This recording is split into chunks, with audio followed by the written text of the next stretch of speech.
Hello tout le monde, j'espère que vous allez bien. Bienvenue dans cet épisode 15 de Our Vision Talks, épisode qui portera du coup sur. Les Q&A, les questions-réponses, voilà. On vous remercie grandement pour toutes les questions que vous nous avez envoyées. Encore une fois, votre implication nous fait le plus grand plaisir. On espérera répondre à toutes vos questions avec la plus grande bienveillance et la plus grande exactitude. Parfait. Spoiler ou pas? Spoiler ou Non, disclaimer. Je viens de le faire. Ok, bon allez, on passe à la suite. Il y aura donc aujourd'hui 15 questions, 12 questions qu'on a sélectionnées pour ce Q&A et 3 questions qui m'ont été posées précédemment, mais voilà, j'avais dit que j'y répondrais avec Valentin lors de ce podcast. Donc c'est parti. On commence par les 12 qu'on a sélectionnés Ouais. et ensuite on passera du coup sur les 3 qui m'ont été posées de mon côté. Je commence. Ouais. À partir de quand la progression cesse d'être linéaire et comment doit-on ajuster son état d'esprit à ce stade? T'as une réponse à donner à ça? Moi, à mon humble avis, hein. Après Ouais. la progression, c'est adaptable à chacun, c'est en fonction de chaque contexte également. Ouais. Ta progression s'arrête à partir du moment où tu ne fais plus l'effort de progresser. Ouais, et t'arrêtes d'y croire en fait. Voilà. C'est aussi simple que ça. À partir du moment où vous faites ce qu'il faut pour progresser, vous progresserez constamment. Bien évidemment qu'il y aura des contextes qui seront challengeants, qui ne seront pas évidents. Dans ces moments-là, il faudra prendre du recul et être bienveillant envers ce que vous pouvez faire par rapport à ce que le plan exige. Il faudra peut-être accepter, peut-être avoir un rythme de progression plus ralenti que ce que vous auriez pu avoir Ouais, d'une plus manière lent. générale. Mais autrement, dans un contexte normal, vous devez progresser et ça constamment. Et comment doit-on ajuster son état d'esprit à ce stade? Eh ben écoute, je le dis souvent, mais si ton pourquoi n'est pas assez fort, revois peut-être du coup à la base, qu'est-ce qui fait que ton pourquoi tu as commencé cet objectif Ouais. et pose-toi les bonnes questions. Prends du recul, fais un état de lieu de ce qui se passe dans ta tête et juste revois peut-être du coup ton objectif encore une fois, savoir si il est assez puissant pour te motiver Ouais. à aller chercher l'objectif final. Et encore une fois, on l'a dit, il te faut toujours des objectifs à court, moyen et long terme. Donc voilà, challenge-toi là-dessus. En soi, la mentalité, l'état d'esprit doit rester le même constamment. Après, pour nous, j'ai envie de te dire que c'est plus facile parce en fait, on a la mentalité, donc à partir de ce moment-là, il peut rien nous arriver, j'ai envie de te dire. Mais c'est vrai qu'il y a des personnes qui tentent, retentent et encore et encore. Ils échouent une fois, deux fois, trois fois et après ils se disent waouh, ok, pourquoi cette fois-ci ça marcherait, tu vois. Et c'est vrai qu'à partir du moment où tu goûtes à la progression et d'un coup tu arrives sur un plateau de verre, tu te dis ok, c'est bon, ça va se repasser comme les fois précédentes, je dois arrêter d'y croire et voilà, je retourne du coup dans le cercle vicieux du coup de la stagnation, alors que non, il s'agit juste de rester dynamique, ambitieux, motivé, impliqué, et puis le plan devra juste peut-être être ajusté, mais la dynamique reste la même, à savoir que vous devez progresser constamment si votre contexte vous le permet. Et encore une fois, ce message-là ne s'adresse pas qu'aux débutants. Bien Ouais. sûr que oui, quand tu es débutant, ta progression elle est hyper linéaire au début, mais au bout d'un moment, tu arrives quand même à un plateau de verre, comme il l'a dit, et tu stagnes forcément. C'est juste que tu ne stagnes pas réellement, c'est que tes progrès sont un peu moins visibles, on va dire. Mais juste reste inspiré par toi-même et tout se passera bien. Au départ, la tendance de progression, elle est hyper flagrante. Vous avez une marge de progression qui est énorme. Et c'est vrai que plus vous avancez dans le processus, plus vos progrès seront de plus en plus difficiles à obtenir. Mais vous pourrez les obtenir, bien évidemment. Deuxième question, pourquoi le placement est-il souvent sous-estimé alors qu'il conditionne directement le stimuli musculaire? Le placement de produit. Non, le positionnement sur une machine, sur les poulies, sur vos poids libres, halter bar, quel qu'il soit. Dis-moi. T'as une idée ou pas? Pourquoi est-ce qu'il est sous-estimé? Ouais. Parce qu'aujourd'hui, on veut on veut toujours aller plus rapidement, etc. Ouais. Du coup, on a tendance à s'installer en machine et juste faire l'exécution. Ouais. Je pense que c'est corrélé avec le fait de vouloir être trop vite et de se dire moi j'ai pas besoin de ça quoi. Oui. C'est pas fait pour moi, j'ai pas besoin de faire attention à mes placemplacements, je sais très bien que je prendrai de la masse musculaire, je sais très bien que je vais progresser, j'ai pas besoin de faire l'effort de. Alors que si. Je suis plutôt d'accord avec ça parce que rien que même morphologiquement, on est tous foutus différemment biomécaniquement parlant. Et c'est pas pour autant, c'est pour ça aussi que les machines ont autant de réglages sur elles-mêmes. C'est parce que du coup, elles sont adaptées à chaque type de morphologie, chaque type de, même rien que pour la tension que tu veux mettre, plus de tension à la contraction, plus de tension à l'étirement. C'est pas pour rien qu'il y a tous ces réglages de fait. Alors parfois, il y en a trop, mais s'il y a autant d'optimisation, c'est pour te faire progresser et que c'est adaptable à chaque type de personne. Les machines en soi, c'est des placements en fonction du coup d'un panel de pratiquants, en fonction de la hauteur de buste, les profondeurs de dossier, tout ça. Enfin, tout est calculé en fonction du coup d'une population. Ils ont fait du coup des moyennes. Donc en soi, si vous êtes dans un entre-deux réglage, vous devez juste encore une fois travailler votre placement pour qu'il soit adapté à votre morpho, comme il l'a dit. Ces placements seront différents des miens et les miens seront différents des siens. Et les vôtres sont différents des nôtres, majoritairement. Mais essayez vraiment de faire de l'effort, de comprendre tout ça parce que, comme la question le dit, les placements conditionnent le stimulé musculaire. Donc si vous voulez aller plus vite, justement, investissez du temps dans la compréhension de vos placements, à savoir est-ce qu'ils sont justes, est-ce qu'ils sont cohérents, confortables et reproductibles dans le temps pour profiter de votre surcharge progressive, quoi. Ouais. Il a tout dit. Troisième question, tu l'as fait? Comment distinguer une vraie progression d'une simple amélioration de compensation? Là, on parle de standardisation, du coup. Ouais. Comment distinguer une vraie progression d'une simple amélioration de compensation? Filme-toi. Aussi simple que ça. La vidéo parlera pour toi, en fait. Si tu arrives sur un échec musculaire et que tu vois que tu n'as aucune compensation articulaire, tu n'as pas la possibilité en fait, de compenser. Donc, tu auras progressé en soi. Ouais, que tes standards sont respectés, que tes secondes d'excentrique sont respectées, ta seconde à la tension, à la contraction respectée, enfin tout ça. Si d'une semaine à l'autre, tes standards sont respectés, tu pourras dire que tu auras progressé. Donc, dans les standards, tu as mentionné le tempo. Le tempo. Ouais. Le placement. L'amplitude. Et on pourrait dire la capacité à ressentir le groupe musculaire. La connexion cerveau-muscle. Ouais. Parce qu'il y a beaucoup de personnes qui surchargent mais qui au fur et à mesure du temps ne ressentent de moins en moins. Et je trouve que c'est aussi un standard à assurer. Ouais. Quoi. Après attention, il y a ressenti, tu vois. Ouais. Parce que tu peux faire 15 reps sur du leg extension, ressentir ton quadriceps, c'est pas pour autant que tu l'as bien bossé. Tu vois. Oui, je vois ce que tu veux dire. Ok. Tu vas aller plus loin là-dessus ou est-ce qu'on... Non, je pense qu'il n'y a pas besoin, on peut faire des Si vous avez des questions par rapport à ça, n'hésitez pas. Faut-il parfois accepter de maintenir ses performances pour mieux progresser plus tard?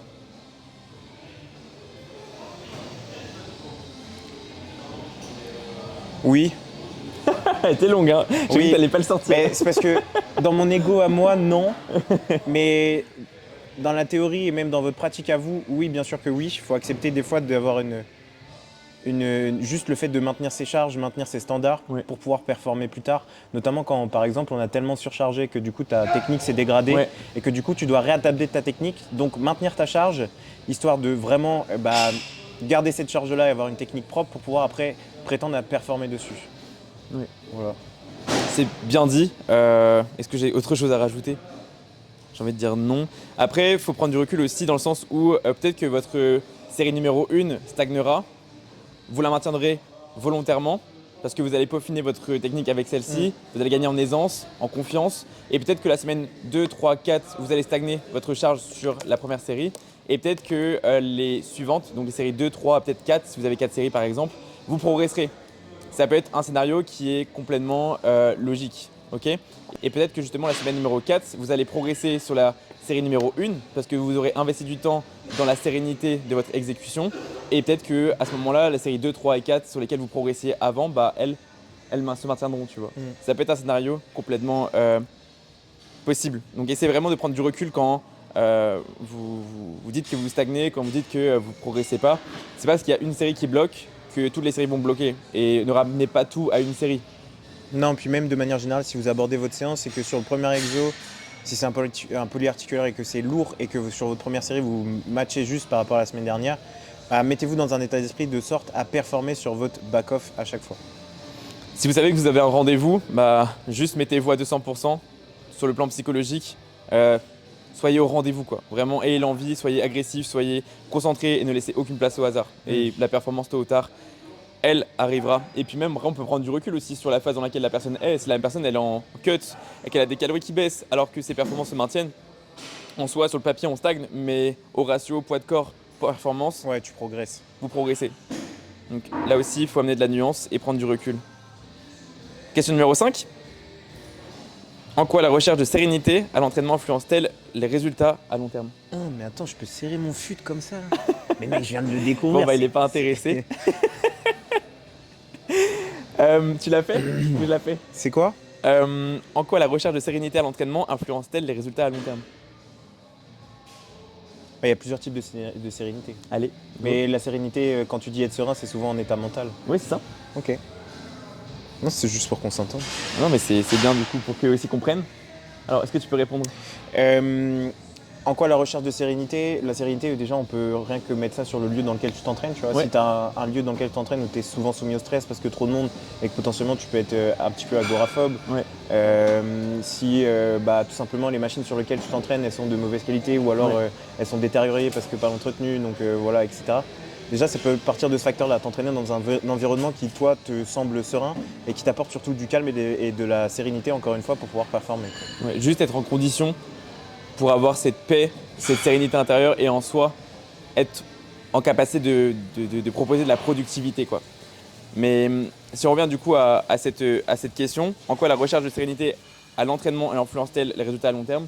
Je pense qu'à partir du moment où tu es serein, où tu as un état d'équilibre et tu es en mesure d'être bien avec ton toi-même et ton toi intérieur, ben, je pense que sur le long terme, ça aura forcément une influence dans le sens où si tu es serein dans toutes tes actions, que tu es droit et que tout ce que tu fais du coup c'est bien, tu suis ton plan, tu es sûr et certain du coup de tôt ou tard avoir du coup cette progression qui t'attend. Oui, avoir au moins des résultats. Ouais, c'est ça. Je sais pas si on a bien répondu à celle-ci. Si. C'est ok? Après, on peut énumérer quel type de sérénité. Tu vois, j'ai mis la sérénité envers l'environnement dans lequel tu t'entraînes. Ouais. Tu peux avoir la sérénité sociale. sociale, donc les gens que tu côtoies, que ce soit à l'extérieur ou à l'intérieur de ta salle de sport. Sérénité envers ton plan. Ouais. Est-ce que tu es en accord avec ce que ton coach te propose, le programme d'entraînement, la diète, les calories, etc. Et puis tout simplement ta sérénité psychologique de manière générale. Quoi. La Comment est-ce sécurité que tu te sens émotionnelle. avec toi et est-ce que tu es bien si tu es seul, est-ce que tu es bien si tu es accompagné, est-ce que tu es bien. Enfin, tout est d'ordre psychologique ici. Et si vous êtes serein sur tous ces aspects-là, vous êtes sûr et certain de pouvoir progresser et tout ce qui vous a été promis sera atteignable tôt ou tard. C'est qu'une question de temps. Ce qui doit arriver arrivera. Question numéro 6. Comment éviter de tomber dans le mauvais souci du détail sans perdre en précision? Moi je vois ça d'un point de vue physique, comment est-ce que tu te perçois toi-même, tu vois. On est quand même dans un sport où on se dévalorise quand même beaucoup, on a très peu d'objectivité envers nous-mêmes parce qu'on passe notre temps à se comparer. Donc je le lis dans ce sens-là, dans le sens où comment est-ce qu'on peut... c'est une maladie chez nous de tomber dans le souci du détail dans tous les cas. Pour prétendre à la progression, tu es obligé du coup de te soucier du coup de la moindre chose. Par contre, moi j'avais perçu ça comme quand tu vas à l'entraînement, imaginons, je sais pas moi, tu t'es mal reposé, ton sommeil il était horrible, etc. Et tu arrives du coup sur l'entraînement, tu te dis oh ok j'ai fait une mauvaise nuit donc forcément je vais faire une mauvaise séance. Tu vois ce que je veux dire? C'est ça un petit peu qui pourrait aussi me venir en tête. Après c'est bien du coup qu'on ait des interprétations différentes de questions. Mais effectivement du coup si le souci du détail et à savoir du coup ce mauvais souci du détail est présent, justement faites un état des lieux sur comment vous vous sentez actuellement. Et c'est vraiment du coup de tirer un trait sur ce qui a été fait. De toute façon c'est fait et ça aura forcément du coup ses répercussions sur vous et sur la situation à venir. Essayez du coup de faire de votre mieux tout simplement. Et voilà, et c'est vraiment pas du coup de vous arrêter sur les éléments frustrants parce que si vous ne pensez qu'à ça, forcément la qualité de votre séance derrière, impossible du coup d'en être satisfait. À l'avance, vous pouvez rentrer chez vous en fait, tu vois. Donc essayez vraiment de vous arrêter sur les éléments positifs, constructifs. Si vous avez cette capacité à être dans ce recul permanent et de se dire c'est ok, bon j'ai mal dormi mais bon je fais de mon mieux. Voilà, et c'est vraiment juste d'être bienveillant vers vous-même et de prétendre à quelque chose de rationnel. Ne vous attendez pas à faire une séance de dingue si vous avez mal dormi bien évidemment. Si vous en faites une, tant mieux, mais soyez rationnel. Voilà, ne prenez pas de risques, essayez d'être sur quelque chose de atteignable, de logique, sans pour autant démesurer, parce que sinon vous allez juste générer de la frustration en fait quoi. Non, je suis d'accord. Donc appliquez-vous à cocher les cases chaque jour de manière générale, peu importe votre état de fatigue, comment s'est passée votre journée. Ouais. Et justement, si votre journée a été dure, vous pourrez être que davantage fier de les avoir cochés. Donc voilà, je sais pas si on a bien répondu à la question, mais en soi, pour conclure, c'est ce que Valentin a dit, et ne soyez pas dans le mauvais souci du détail, juste soyez dans le souci du détail, faites ce que vous pouvez autant que vous pouvez, et assurez la qualité, la productivité, et ce qui se passe de moins bien, bien écoutez, tirez des leçons de tout ça. Question numéro 7, ça défile hein. À quel moment les charges deviennent-elles un frein plutôt qu'un levier de progression?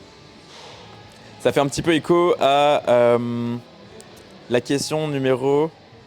On en a parlé dans le dernier podcast en plus. Ouais, ça fait un petit peu écho à la question numéro 2, 3 et peut-être la question numéro 4. En fait. Ça fait écho avec toutes les questions. Donc à quel moment les charges deviennent-elles un frein plutôt qu'un levier de progression? Lorsque ta technique est dégradée. Point. À la ligne. Next. Next question. Mais c'est ça en fait pour peut-être élaguer un petit peu la question. C'est à partir du moment où la charge ne vous profite plus et vous le savez intérieurement, faites l'effort justement du coup de revoir vos standards. Et ça, vous pourrez les revoir à partir du moment où vous avez sécurisé vos fondations. Donc filmez-vous à la base, la semaine numéro 1. Assurez-vous de comprendre ce que vous faites, comment vous le faites. Mettez des petites notes sur l'exécution. pour que vous ayez des repères et qu'au final, quand vous comparez semaine 10, semaine 11, semaine 12, vous voyez ce qui bouge, comment ça bouge. Est-ce que c'est logique? Est-ce que c'est normal? Est-ce que c'était ce qui était attendu au départ? Et si ce n'est pas le cas, vous êtes dans le mauvais scénario. On va pouvoir du coup réciter les 5 piliers, ok, avec un petit bonus à la fin. Du coup, ça va être l'amplitude, la rep range, les tempos, si t'es loin de ta rep range, ton tempo, ton ressenti, et le petit dernier, le placement. Le placement. Le petit bonus, c'est plus le ressenti. Ouais. mais voilà. Ensuite, question numéro 8. Pourquoi 2 personnes sur un même exercice ne vivent jamais le même stimuli? Eh bien, tout simplement parce qu'ils ne sont pas faits de la même manière. Il y a des personnes qui auront un retard haut de pec, qui auront pour volonté de le recruter, pour le développer. Et il y a des personnes qui ne seront pas réactifs aux mêmes stimuli. C'est-à-dire qu'il y a des personnes qui vont peut-être tout prendre dans les épaules, alors qu'il y a des personnes qui vont tout prendre dans le haut de pec. Voilà. Et c'est juste de comprendre ça. Si vous, de votre côté, ça vous arrive, ayez du recul pour vous dire ce qui se passe actuellement, ce n'est pas normal. Je dois recruter mon haut de pec, je ressens mes épaules, et quelque chose qui ne va pas. Donc essayez vraiment du coup de comprendre ça et de revoir votre plan en conséquence. Et de revoir aussi en premier lieu votre technique. Aussi. Parce que parfois, l'exercice en lui-même et la sélection est bonne. C'est juste que comme la technique elle n'est pas bonne, tu remets en question ton exercice alors que ce qui ne va pas c'est juste ta technique, tu vois. Et souvent sur 2 personnes différentes, s'ils ne sentent pas la même chose, c'est aussi une question de point fort. Ouais. On a souvent tendance soit à pousser, soit à tirer avec son point fort. Si on néglige un peu la technique et qu'on ne cherche pas à recruter du coup la zone ciblée. Donc une personne en fonction de son point fort peut ne pas ressentir la même zone qu'une autre personne et son point fort. Et on pourrait aller plus loin pour les personnes qui sont débutantes, qui ne ressentent même pas leurs muscles, tu vois. Non, mais une personne qui est débutante, qui n'a pas la connexion neuromusculaire, elle aura beau à faire l'exécution parfaitement, si elle n'a pas le ressenti, elle va se dire ok, ce que je fais c'est mal, je dois revoir mon exécution, je dois revoir ma technique, alors qu'au final le fond et la forme y sont, sauf que du coup c'est juste un manque de maturité musculaire en soi, tu vois. Donc ça peut être limitant. Donc essayez vraiment de prendre du recul sur votre façon de faire. Est-ce qu'elle est bonne? Est-ce qu'elle est mauvaise? À vous de voir selon les vidéos et selon vos ressentis à l'instant T. Question numéro 9. Comment construire des séances à la fois productives, confortables et durables? Alors il n'y a pas de séance confortable. Après, il y en a qui aiment ça, tu vois. Oui. En soi, avoir du coup une sélection d'exercices qui est adaptée à vous. Ouais. Ensuite, moi je dirais une sélection d'exercices adaptés à vous, la durée que vous pouvez donner à l'entraînement. Ouais. Ayez des exercices que vous aimez, même si tous les exercices que vous aurez dans votre programmation ne seront pas des exercices dans lesquels vous pourrez prendre 100% de plaisir parce que forcément il y a des besoins. Mais en revanche, il y a des exercices sur lesquels vous pouvez prétendre du coup, à performer, des rendez-vous comme on a dit, qui vous challengeront mentalement et qui vous permettront d'adhérer à votre plan. Et essayez du coup d'avoir des exercices sur lesquels vous serez en majorité stable. Quelques exercices sur lesquels vous serez peut-être moins stable, c'est normal, mais essayez du coup d'avoir quelque chose qui vous permette d'être dans une position que vous pourrez répéter. Parce que si vous avez toujours un problème de stabilité, vous aurez toujours donc un facteur limitant qui sera celui-ci. Est-ce que c'est OK pour toi? Okay. Mais le facteur initial, je pense que c'est la durée de séance que tu peux accorder à ta séance. Et peut-être l'énergie que tu peux y accorder aussi. Tes préférences, à savoir est-ce que tu aimes construire des séances haut du corps et bas du corps? Est-ce que tu aimes mixer les deux ou pas du tout? Est-ce que tu aimes travailler d'une manière ou d'une autre? Et puis après sélectionner tes exercices en conséquence. Comment rester engagé dans sa progression quand les victoires deviennent de plus en plus rares, mais plus significatives? Ouais. On a raté une, pardon. Quelle place donner à l'ego dans une pratique orientée hypertrophie? Donnez-lui une grosse place quand même. D'accord? Donnez-lui quand même une grosse place parce que sans ego, on ne peut pas performer. Oui. Tu vois. Genre si tu passes ton temps à te sous-estimer, tu n'iras jamais chercher de 1 l'échec. Et de 2, ta surcharge sera très compliquée. Donc donnez-lui une bonne place, mais comme on l'a dit, il faut que ce soit un bon ego. Il faut que l'ego vous serve et non vous desserve. Ouais, on l'a dit dans un des épisodes, on disait que l'ego doit être au service du plan. Et une fois que l'ego est au service du plan, vous serez les rois. Et ça, c'est une question de maturité. De maturité.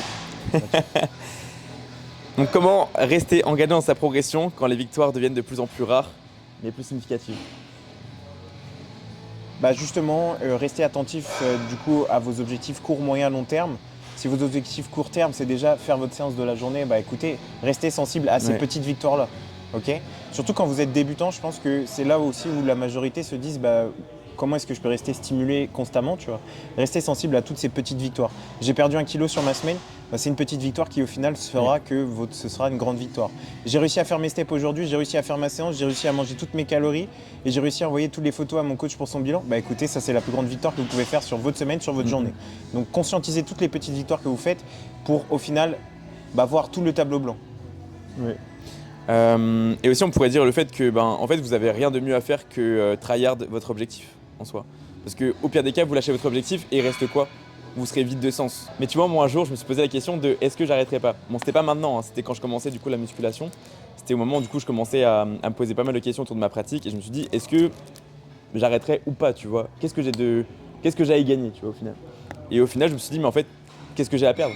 Justement, tu vois. Et quand je me dis qu'est-ce que j'avais à perdre, j'avais toute ma satisfaction personnelle, j'avais tout le sens que je pouvais donner à mes actions au quotidien et c'est grâce à la musculation que je deviens une personne meilleure, tu vois. Parce que moi j'ai compris que le processus en soi t'apporte pas que sur le plan physique, c'est aussi beaucoup de psychologique, tu vois. Donc à partir de ce moment-là où vous réussissez à retranscrire le processus du bodybuilding dans votre quotidien, même si vous ne vivez pas que pour ça et que vous ne souhaitez pas être athlète professionnel, etc., c'est ok. Mais n'oubliez pas que le body va vous enseigner la douleur. Ça va vous enseigner donc beaucoup sur vous et votre capacité à endurer l'effort et à justement retranscrire dans la vie, tu vois. Juste se contenter des choses simples, des progressions qui seront simples, parfois difficiles et ça va tellement vous apporter en fait. Ça va juste amener tellement de sérénité dans votre quotidien que vous serez de plus en plus en paix, tu vois. Et même si de manière générale, vous trouvez que ces victoires sont significatives, Oui. enfin plus rares, mais plus significative, prenez juste du recul ou demandez un peu plus d'objectivité sur votre pratique et ce que vous faites. Peut-être que c'est juste vous qui avez juste une seule vision et vous êtes enfermé dans un entonnoir et vous ne réalisez pas tout ce que vous pouvez parcourir et acheminer. Ah, parce que la notion de victoire, ça peut être subjectif, tu vois. Oui. Une victoire pour un coaché n'est pas la même que pour un coach en soi. Le coaché aura toujours tendance à dévaloriser sa victoire alors que le coach la valorisera justement pour driver autour de ça, c'est vrai. Quel message aimeriez-vous que les gens, en gros, retiennent de cette série d'épisodes?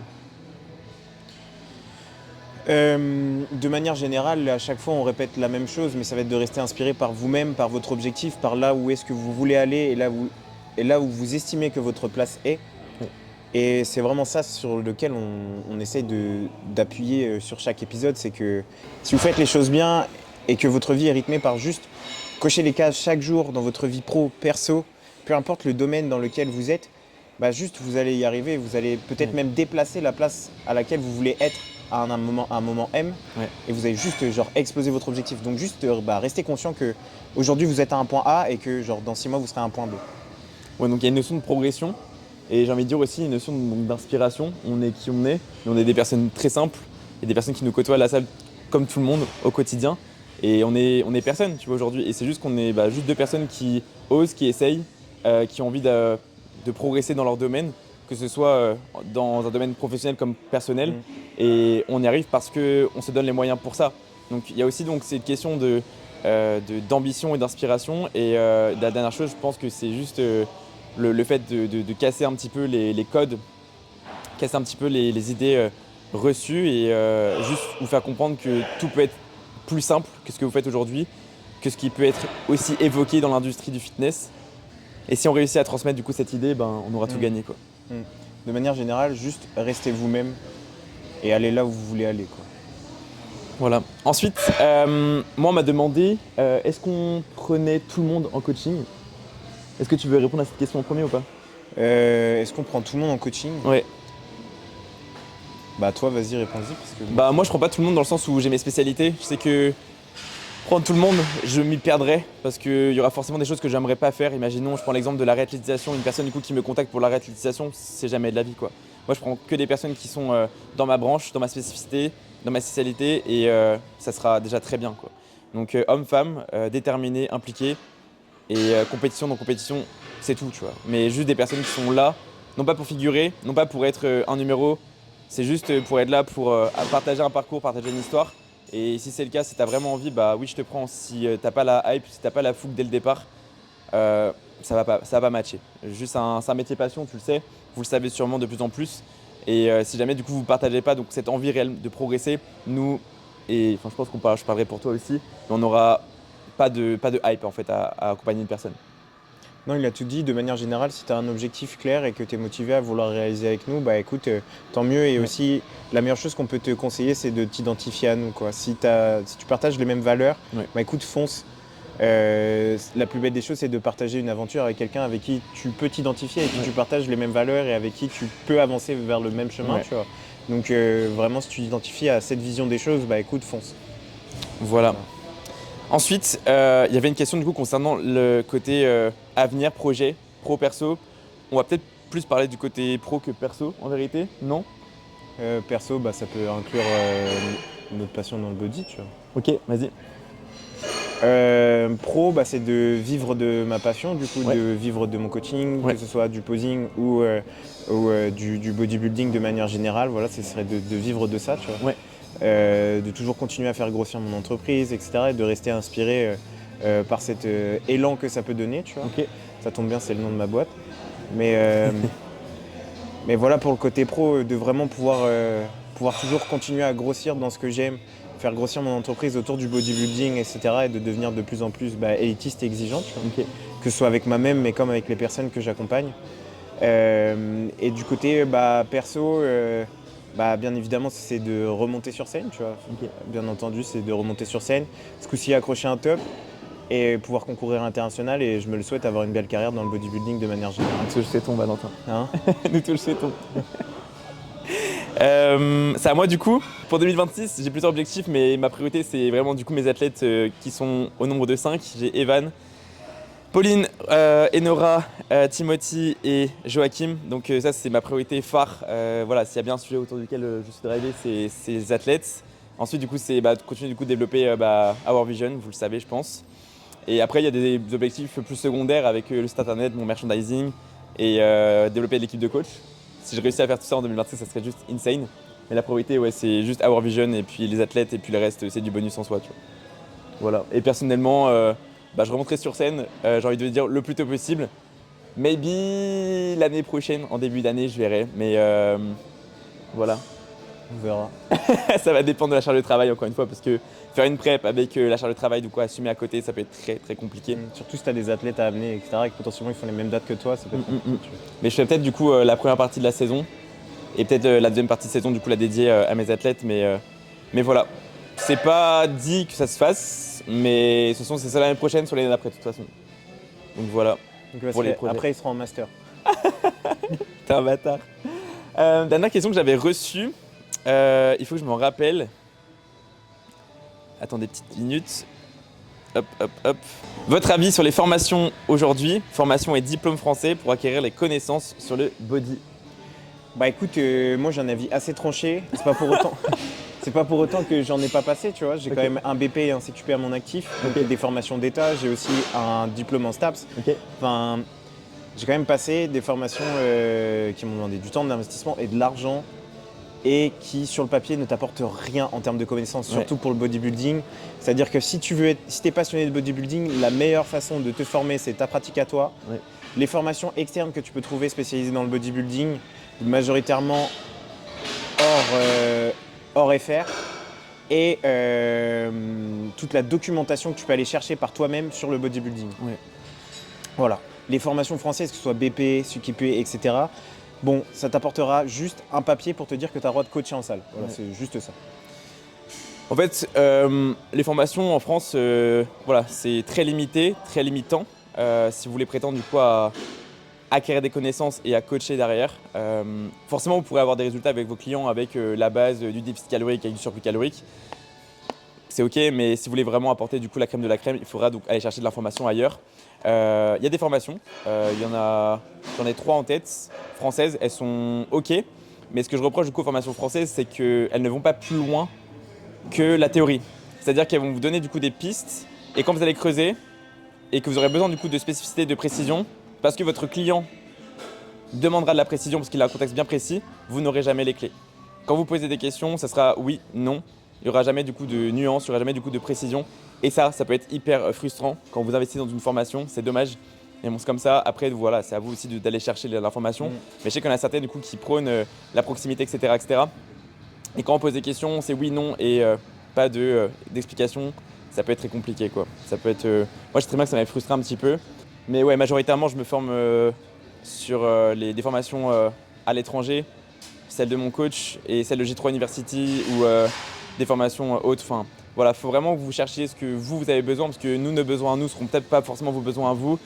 J'aurai peut-être mes spécialités dans le bodybuilding ou vous aurez vos spécialités dans la nutrition. Donc forcément, du coup, nos besoins seront peut-être complémentaires, mais aujourd'hui, vos besoins sont différents des miens. Donc j'ai pas envie du coup de vous dire de vous former à telle échelle ou à telle échelle. Ce serait peut-être aussi vous induire en erreur. Chaque formation, du coup, vous invite à vous former sur des domaines précis. Donc juste informez-vous de tout ça.